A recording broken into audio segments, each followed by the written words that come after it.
오늘 하나님께서 우리에게 주신 말씀 열왕기상 11장 9절에서 13절 말씀입니다. 구약성경 열왕기상 11장 9절에서 13절 말씀, 하나님의 말씀 봉독하여 드릴 때 하나님의 음성을 경청하십시오. 솔로몬이 마음을 돌려 이스라엘의 하나님 여호와를 떠남으로 여호와께서 그에게 진노하시니라.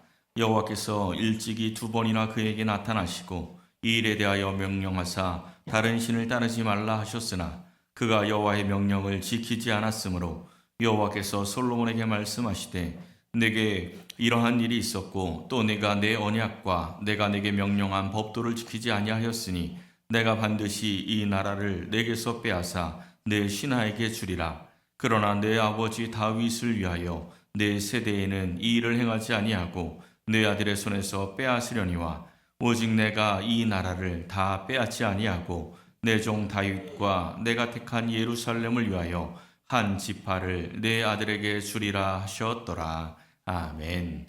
인지심리학자 김경일 교수가 어쩌다 어른이라는 그 예능 프로에서 했던 말이 좀 화제가 된 적이 있습니다. 부자는 행복할까? 이런 주제로 이 강의를 했었는데요. 그 가운데 복권 당첨자에 대한 이야기가 나옵니다. 이분이 강의를 하면서 복권이 당첨되면 뭐부터 바꾸시겠습니까? 이렇게 물어요. 그랬더니 청중들이 집, 차 이런 이야기들을 합니다. 근데 충격적인 이야기를 합니다. 복권 당첨자들이 제일 먼저 바꾼 게 대부분 배우자 이렇게 이야기합니다. 복권이 당첨되고 배우자를 제일 먼저 바꾼대요. 그 다음에는 형제, 자매, 부모를 버리고요. 그리고 그 다음에는 가까운 친구들부터 버리기 시작을 한다고 합니다. 나에게 가장 가까운 사람부터 버리기 시작을 하는 거죠. 돈을 많이 갖고 나서부터는 의심이 시작이 되는데 제일 가까운 사람부터 배우자를 버리고 그 다음엔 부모, 형제, 자매를 버리고 그리고 친구들을 버리기 시작한다는 겁니다. 이 영상에는 나오진 않았는데 이 기사를 보니까 이분이 50억 이상 당첨된 사람 20명을 직접 인터뷰를 했고 그 가운데 복권 당첨 후에 아주 짧은 시간 심지어 1, 2년 이내로 파산한 사람들의 공통점이 사랑하는 사람들과 결별한 것이다. 이런 이야기를 하더라고요. 갑작스럽게 수십억이 생기는 일확천금을 얻는 것을 싫어하는 사람이 있겠습니까?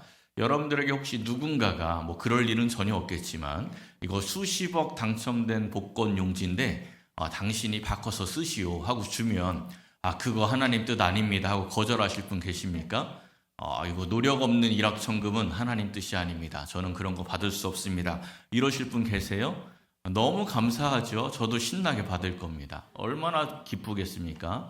사실 세상 사람들이 다 부러워하는 게 복권 당첨되는 겁니다. 복권 당첨되는 게 일생일대의 꿈인 사람들이 얼마나 많이 있습니까?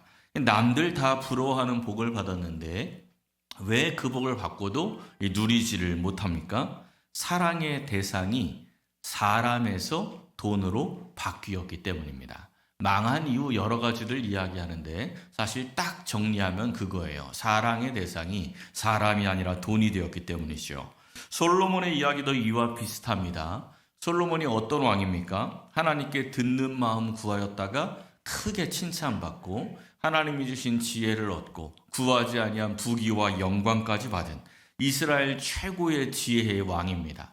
이스라엘 최초로 성전을 건축했고요. 국방을 튼튼히 했고 주변 국가들로부터 많은 조공을 받았습니다. 성공적인 무역도 했죠.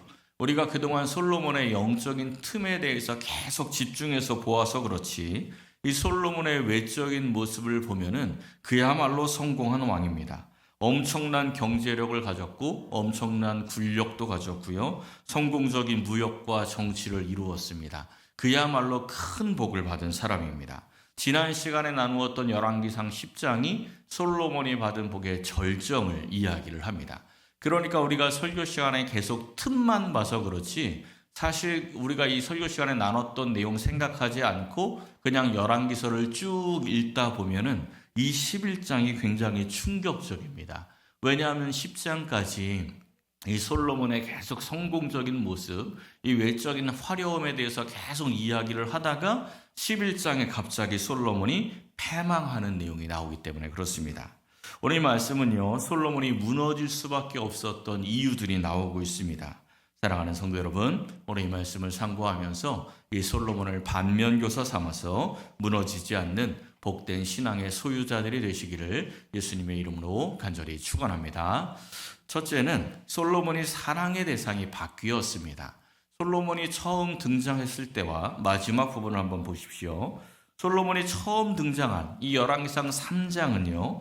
솔로몬이 여호와를 사랑하고 이렇게 시작을 합니다. 솔로몬이 여호와를 사랑했다. 근데 솔로몬의 마지막을 이야기하는 이 열왕기상 11장은 어떻게 시작합니까?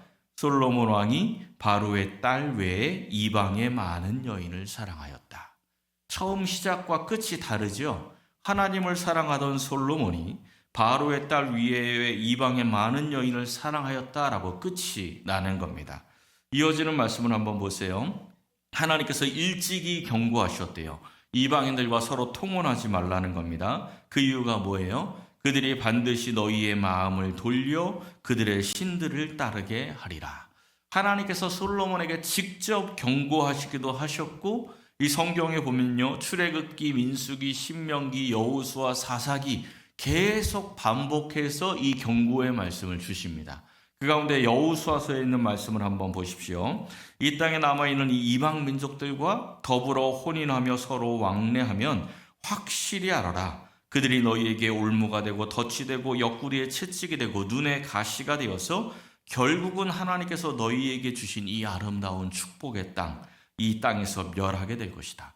이 땅은 하나님의 축복을 마음껏 받아서 누리며 살아야 할 땅인데, 이렇게 하면 이 땅에서 축복을 받는 게 아니고 너희들 멸망하게 될 것이야. 이렇게 경고하셨다는 것이죠. 근데 이 하나님의 경고가 솔로몬에게 어떻게 이루어지는지 보십시오. 솔로몬의 나이가 많을 때 그의 여인들이 그의 마음을 돌려 다른 신들을 따르게 하였다. 하나님이 경고하신 말씀이 아주 그대로 이루어지죠. 결국 그들이 올무가 되고 덫이 되었습니다. 역사서에서 나이가 많아 늙었다, 이게 그냥 단순히 신체적으로 늙었다 이것을 의미하는 게 아니라고 했죠. 영적인 상태를 상징적으로 보여주는 말씀입니다. 그러니까 솔로몬에게 별것도 아니었던 영적인 틈들이 솔로몬이 영적으로 무뎌지고 약해졌을 때 그 틈으로 인해서 결국은 무너지고 넘어지게 되었다라는 것입니다. 하나님만 내가 섬기겠습니다 하면서 솔로몬이 성전 건축하지 않았습니까? 하나님만 섬기겠다고 성전을 건축했던 솔로몬이 어떻게 변했는지 보십시오.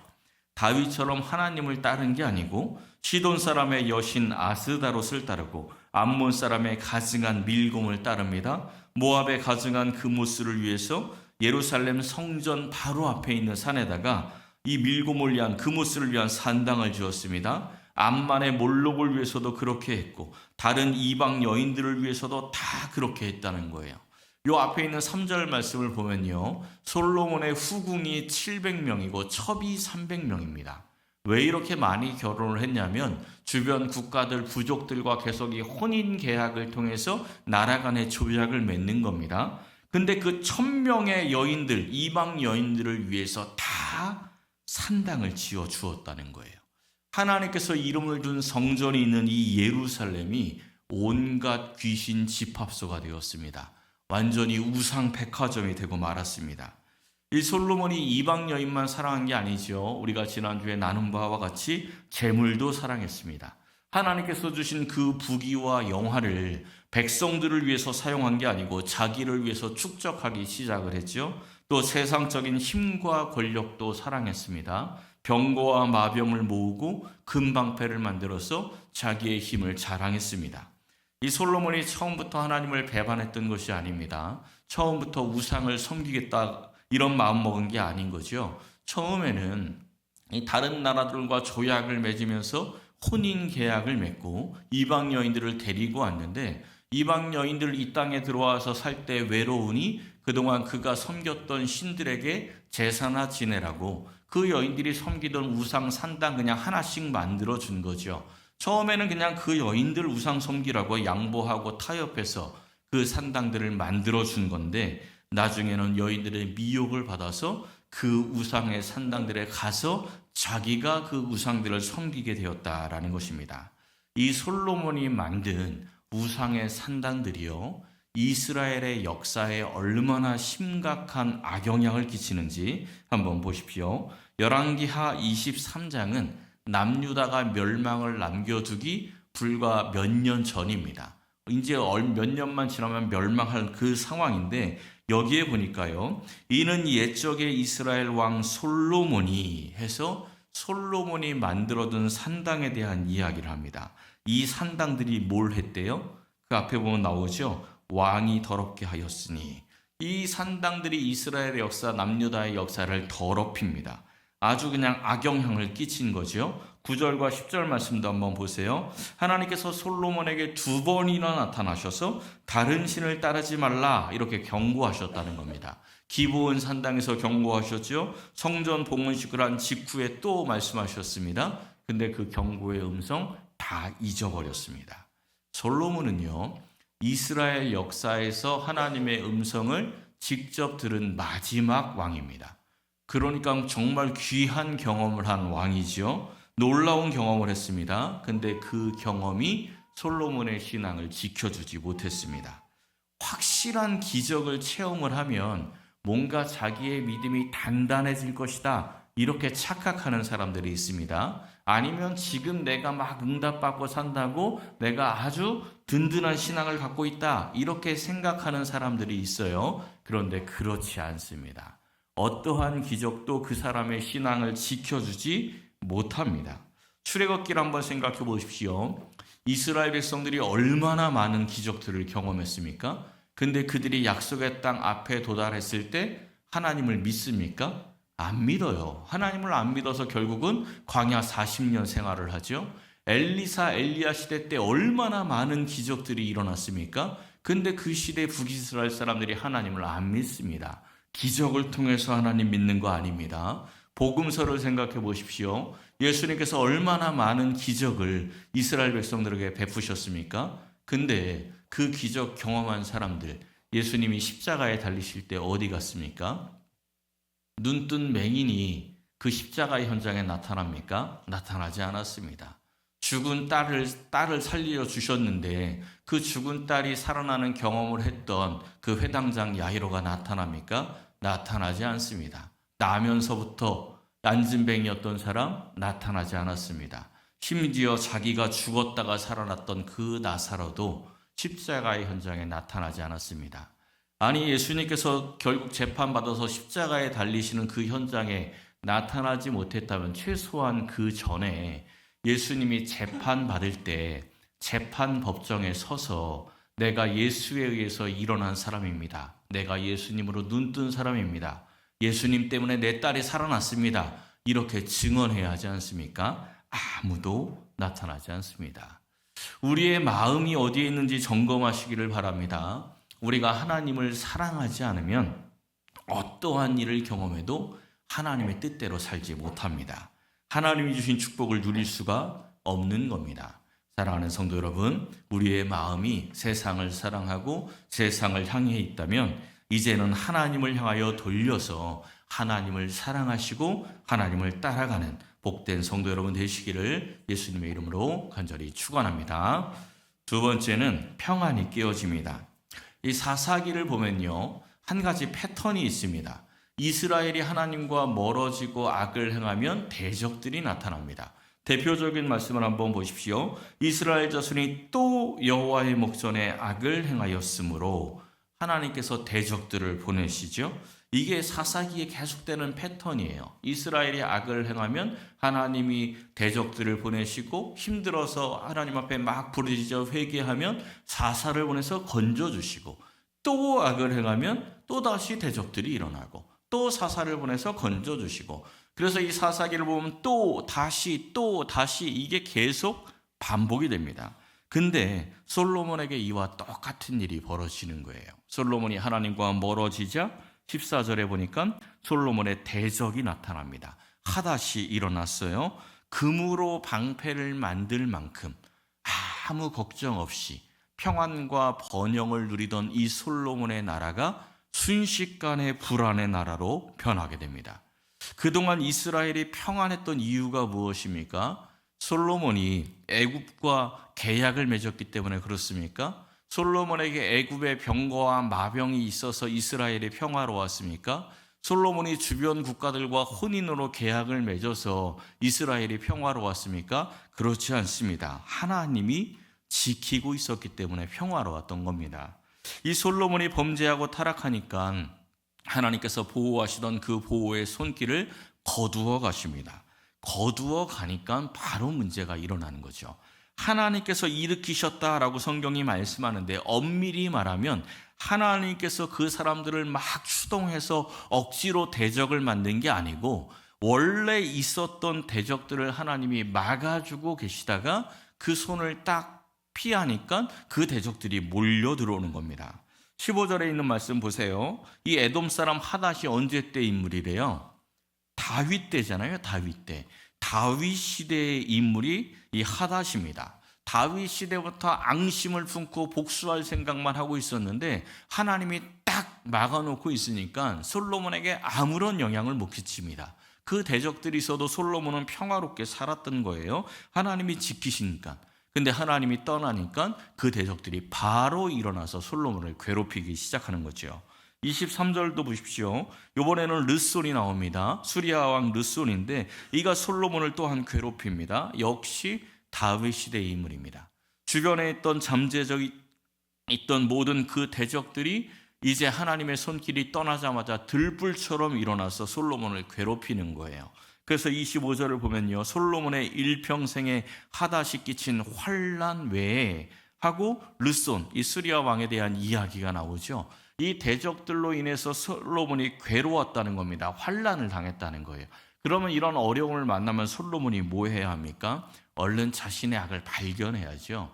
근데도 악을 발견하지 못하니까 또다시 하나님이 대적을 보냅니다. 26절에 보면 누가 나왔냐면 여로보암이 손을 들어 왕을 대적합니다. 이제 좀 더 심각해졌어요.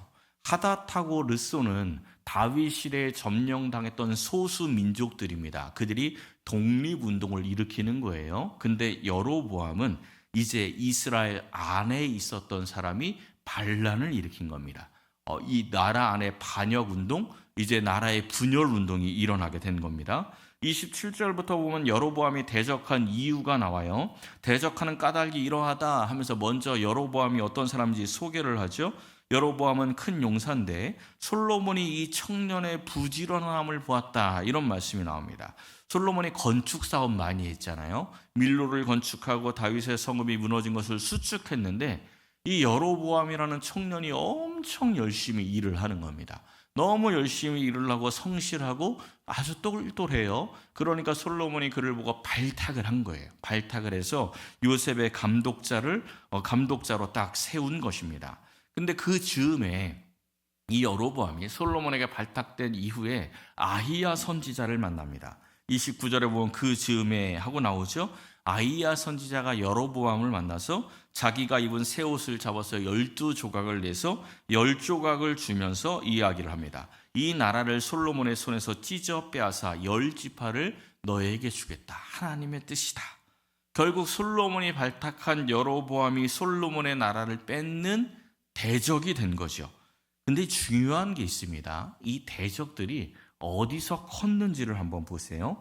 17절을 보면요, 하닷은 이 작은 아이였다, 이렇게 시작을 합니다. 힘이 없는 사람이었다는 겁니다. 근데 다윗 시대에 도망을 갔어요. 어디로 도망을 갔습니까? 애굽으로 도망을 갔는데 바로가 이 하닷을 예쁘게 봐줍니다.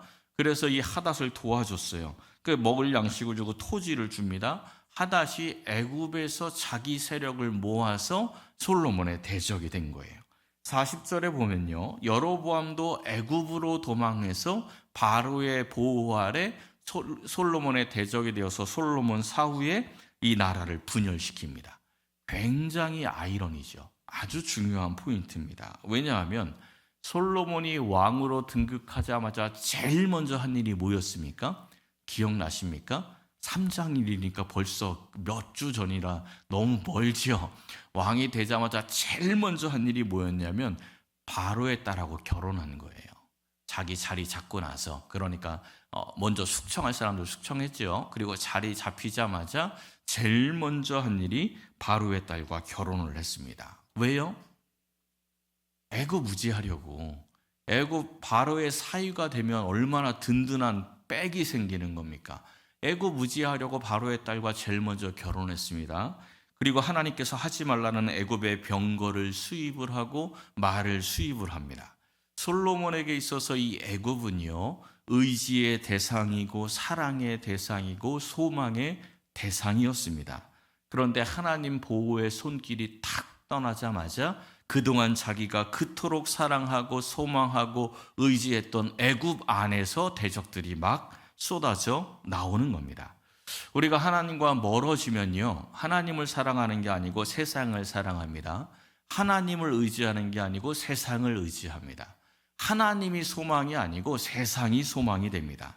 그런데요, 결국 하나님 보호의 손길이 떠나고 나면 내가 그토록 사랑하고 의지하고 소망했던 그 세상에서 내 인생을 괴롭게 하는 대적들이 막 쏟아져 나옵니다.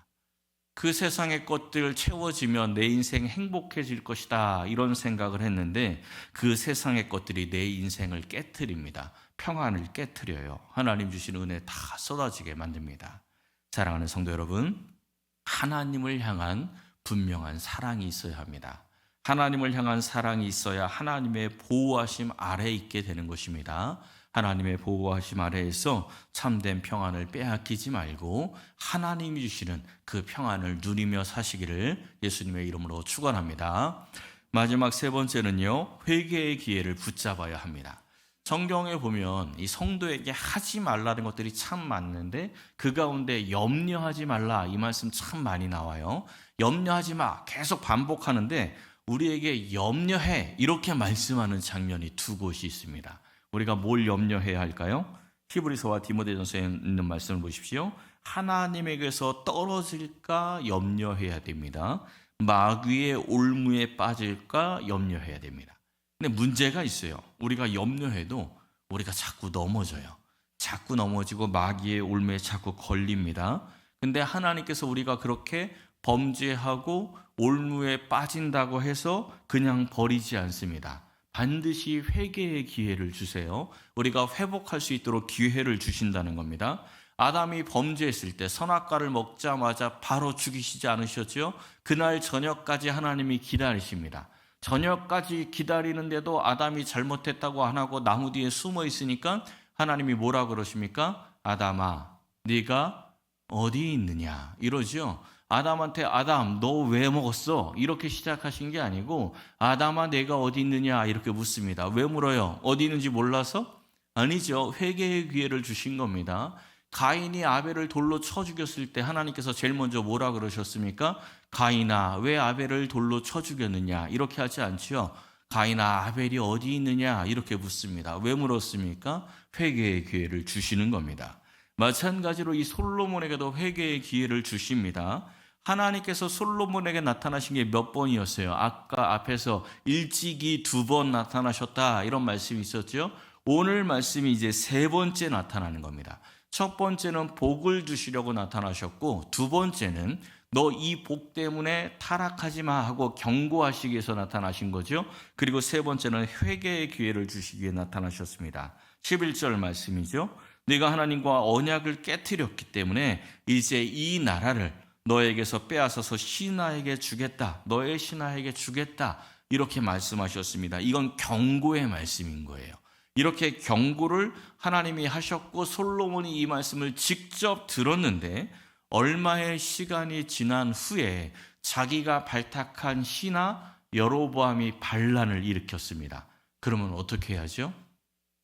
하나님이 경고하셨는데 그 일이 진짜 일어난 거예요. 그럼 뭐 해야 됩니까? 솔로몬이 회개해야죠. 근데 솔로몬이 뭐 합니까? 40절에 보니까 솔로몬이 여로보암을 죽이려 하매. 이거 좀 어디서 많이 본 장면 같지 않으세요? 어디서 보셨죠? 예, 사울과 다윗 이야기. 그죠? 사울이 하나님과 멀어지고 하나님의 말씀을 버렸을 때 하나님께서 선지자를 보내서 사무엘 선지자를 보내서 당신이 하나님의 말씀을 버렸기 때문에 하나님도 당신을 버리고 새로운 왕을 이 땅에 주실 것입니다. 이렇게 이야기를 했죠. 그리고 얼마 지나지 않아서 다윗이 등장하지 않습니까? 그때 사울이 어떻게 했어요? 회개했습니까? 아니죠. 다윗을 죽이려고 했습니다.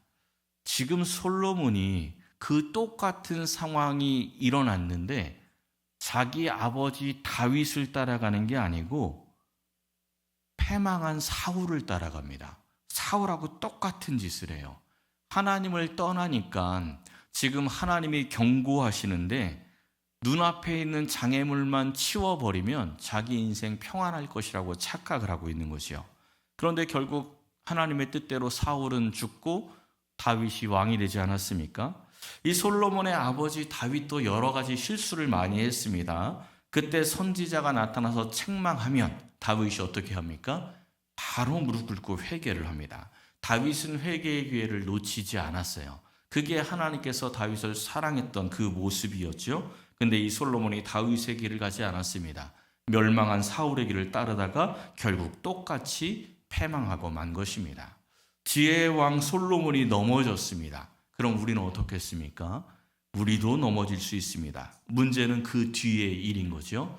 예수님의 12제자가 전부 이 예수님을 배신했습니다. 가룟 유다만 배신한 거 아닙니다. 12제자 모두 예수님을 배신하고 모두 넘어졌습니다.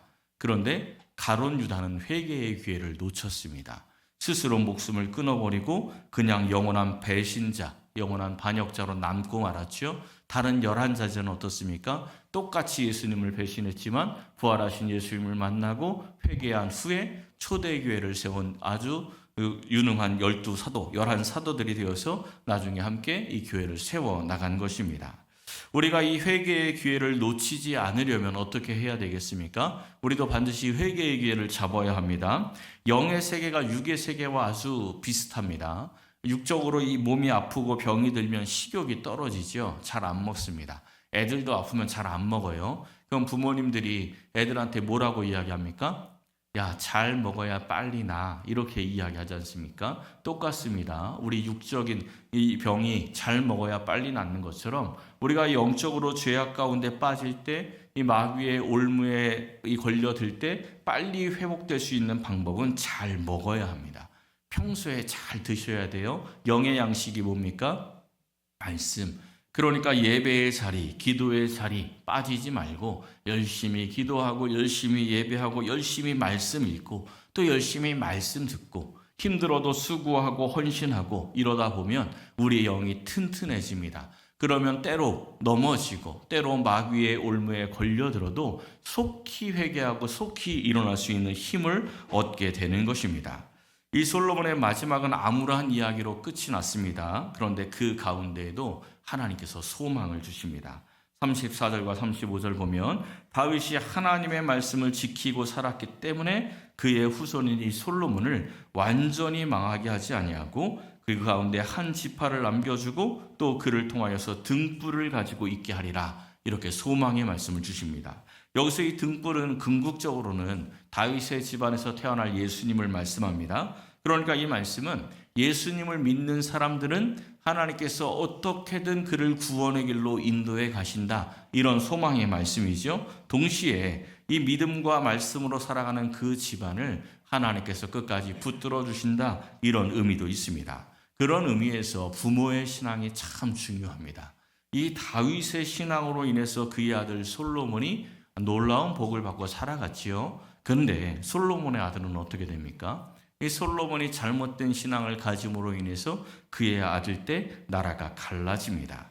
이 솔로몬이 패망한 것은 외부에서 강력한 적이 침입해 와서가 아닙니다.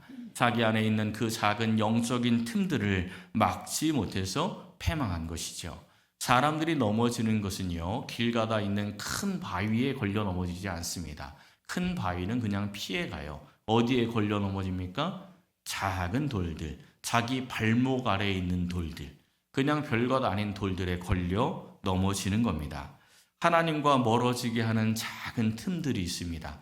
우리의 일상의 삶 가운데 하나님과 멀어지게 하고 기도를 방해하는 작은 틈들, 평소에 별것도 아닌 것 같은 그 작은 틈들이 있죠. 괜찮다고 방치하지 마십시오. 그것 때문에 넘어지고 그것 때문에 이 패망의 길에 들어가서 힘들어질 때가 있습니다. 그 작은 틈들 방치하지 말고 속히 제거하시길 바랍니다. 그리고 또한 다윗처럼 후손들에게 믿음을 전달해 주시길 바랍니다. 그래서 하나님이 주신 은혜와 축복이 함께 전달될 수 있도록 하시기를 바랍니다. 사랑하는 성도 여러분, 솔로몬의 마지막 신앙이 아니라 다윗의 신앙을 가져서 꺼지지 않는 이 신앙의 등불을 교회와 가정 그리고 일터 이 세상에 밝히고 후손에게 축복을 전달하는 복된 성도 여러분 되시기를 예수님의 이름으로 간절히 축원합니다.